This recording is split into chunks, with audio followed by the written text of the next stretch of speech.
You ever glance in the mirror, run your fingers through your hair, and think, wasn't there more of it just a few years ago? Spoiler, you're not imagining it. And no, you're not alone. Welcome to Glow After 60, where we believe good hair days aren't behind us. They're just waiting for a smarter, softer approach.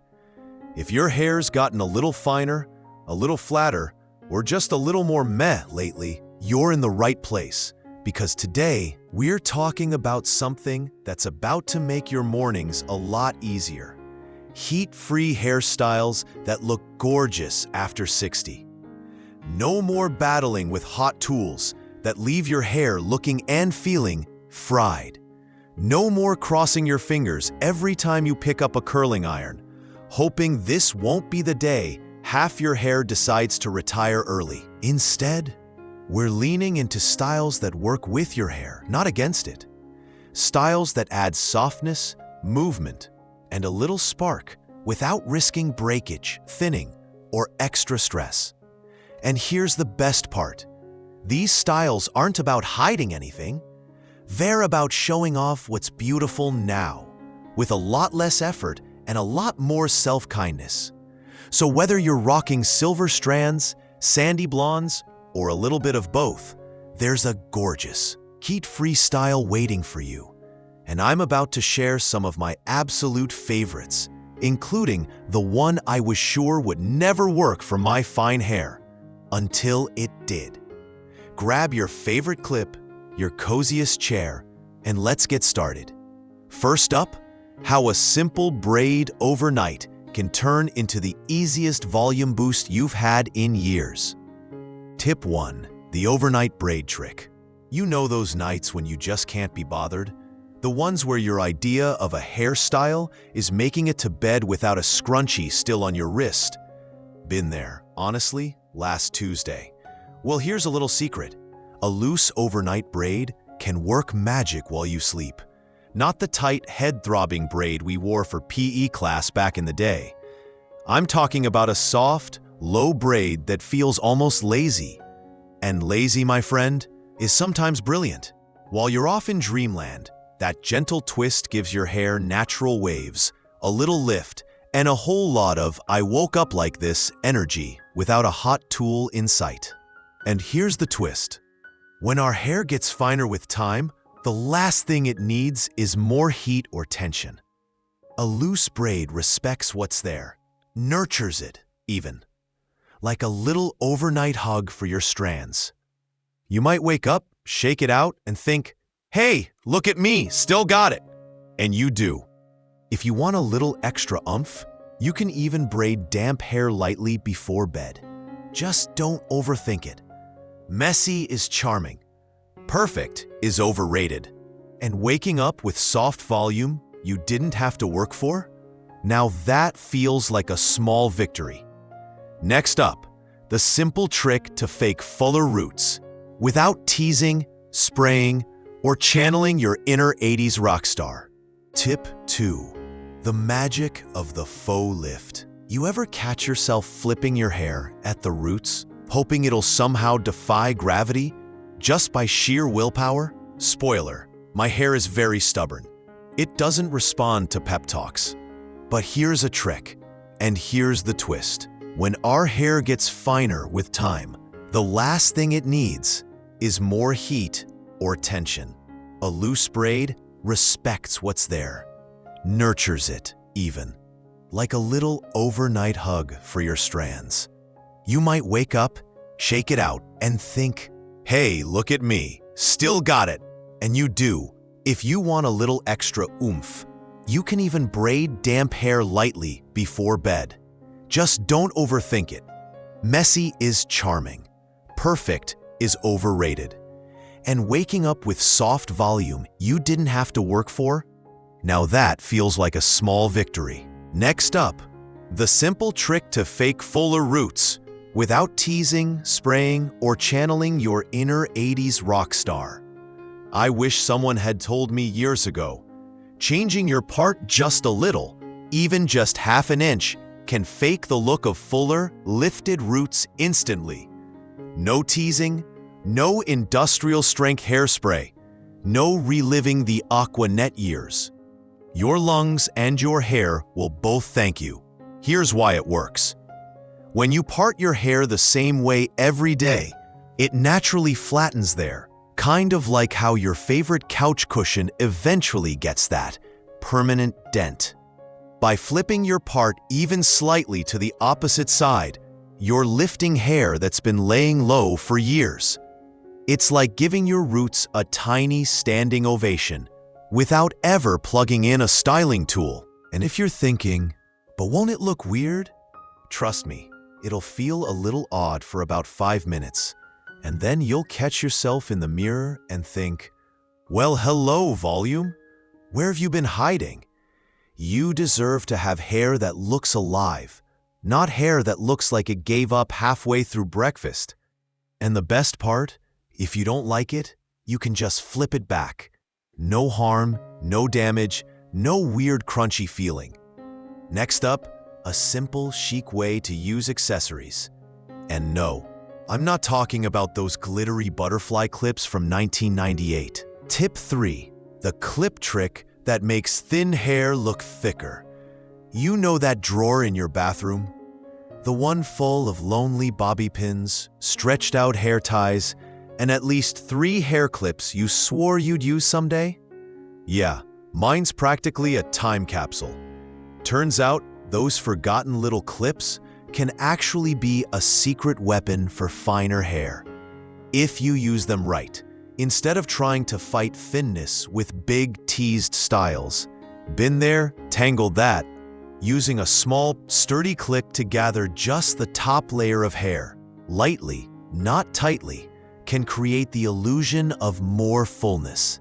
Here's why it works. When you lift and secure just a small section at the crown, you're adding subtle height and shape. Not a beehive, not a whoops I tripped over my bump it situation. Just a soft lift that says, yes, I woke up fabulous. Why do you ask? And the best part? It's comfortable. No tension, no headaches. No feeling like your hair's staging a protest halfway through brunch. Bonus tip, look for clips that match your hair color or have a soft, matte finish. Sparkly butterflies are adorable, but maybe save those for the grandkids. So next time you're staring at your reflection, thinking your hair's looking a little blah, remember, sometimes the fix is already sitting in that bottom drawer, right next to the curling iron you no longer need. Coming up, why your shampoo might be quietly sabotaging your volume dreams. Tip 4. The shampoo slip-up we've all made. Raise your hand if you've ever thought, if it lathers like crazy, it must be working. Yeah, my poor hair's still recovering from the bubble bath era.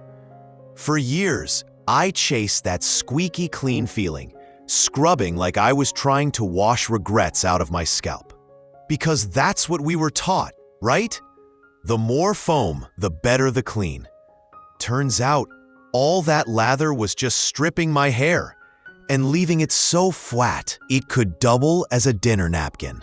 Here's the kicker. After 60, our hair isn't producing the same oils it used to. And honestly, thank goodness. At least we're done with greasy bangs by lunchtime. But it also means we need gentler shampoos, the ones that clean without shouting at our scalp. Look for shampoos labeled moisturizing, volumizing, or even sulfate-free. Basically, anything that sounds like it would give your hair a hug, not a chemical peel. And don't overdo it. Most of us can shampoo 2, maybe 3 times a week, and your hair will actually look fuller because it's not being stripped down to sad, skinny strands every morning. If you've been scrubbing like you're trying to win a prize, good news, you can stop. Your scalp and your hairstyle will thank you. Next up, a no-heat trick so simple, you might just laugh at how well it works. I did. Tip 5. The art of the almost dry flip. You ever step out of the shower, wrap your hair in a towel, and then forget about it until it's basically plastered to your head? Ask me how many times I've ended up looking like a soggy houseplant. Turns out, letting hair air dry completely flat against your scalp? Not exactly a recipe for volume. Here's the game changer. When your hair is about 70 to 80% dry, not soaking, not bone dry, that's the perfect moment to flip your head upside down and gently tousle your roots with your fingers. No fancy tools, no professional wrist flicks, just a little bend and fluff. It's like giving your hair a head start before gravity settles in for the day. And if you feel ridiculous doing it, good. It means you're doing it right. I once did the upside down fluff while humming the Rocky theme. Highly recommend. The point is, adding a tiny bit of lift while your hair's still drying gives it natural shape and movement, without heat and without needing an entire arm workout. Plus, your scalp gets a little circulation boost, which, if you ask me, is a bonus. Especially if you've had one too many mornings where your hair looked like it had simply given up. Next up, the surprisingly chic and easy way scarves can rescue a flat hair day. And no, you don't have to look like you're heading to a vintage car rally. Unless you want to. Tip 6. The scarf save. Because some days the hair wins. You ever wake up, look in the mirror and think, well, this is the best it's gonna get? Same here. Some mornings my hair has the personality of a deflated balloon and absolutely zero interest in cooperating. That's when I reach for one of the easiest, chicest fixes ever invented, a simple scarf. Not the giant, complicated wraps that require YouTube tutorials and a prayer. Just a soft, pretty scarf you can tie loosely around your head or use as a headband to lift the front and fake a little volume. Here's the magic.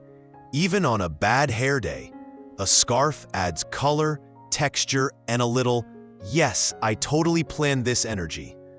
Nobody has to know that underneath, you're hiding hair that basically staged a sit-in protest against looking cute.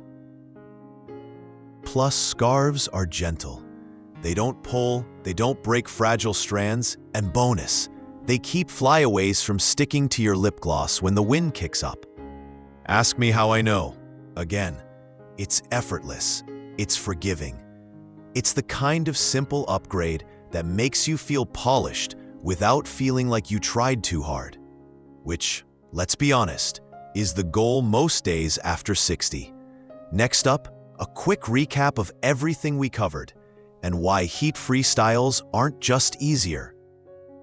They're smarter, softer, and so much kinder to the gorgeous hair you've earned. So, what did we learn today, beautiful? That fighting our hair with heat and hassle isn't the only way to feel gorgeous. That sometimes the soft, simple tricks, the lazy braids, the gentle flips, the oops I forgot scarves, are the ones that make us look the most alive. And that fine hair after 60, it's not a problem to fix. It's a crown to treat with a little more kindness and maybe a little less hairspray. If you're sitting there thinking, well, maybe I'll try that braid tonight. Perfect. That's all this is about. Tiny shifts, big smiles. And if your first attempt looks a little wild, congratulations. It means you're having fun again with your hair. And you absolutely deserve that. If you picked up even one idea you want to try, give this video a little like.